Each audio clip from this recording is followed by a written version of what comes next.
ang pinakabagong teaser ng It's Showtime kung saan makikita ang isang puso sa tabi ng kanilang iconic trio.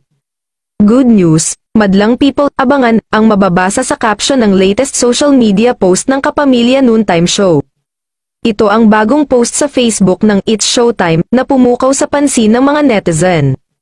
Makikita rin sa post ang art card na naglalaman ng ITS trademark ng Noontime Show at heart graphic.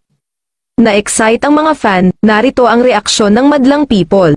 Kapamilya at kapuso, It's Showtime nasa GMA7, so happy for Showtime, welcome to GMA Network, kapusong kapamilya. Feeling ko talaga sila ang ipapalit sa tahan ng pinakamasaya sa GMA.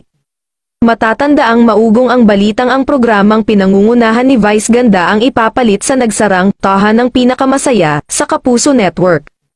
Hindi na tuloy makapaghintay ang mga netizen sa paglipat ng Noontime Show sa GMA. May nanalo na, final answer na raw na ang It's Showtime, ang papalit sa naiwang time slot ng Noontime Show sa GMA7 na tahan ng pinakamasaya.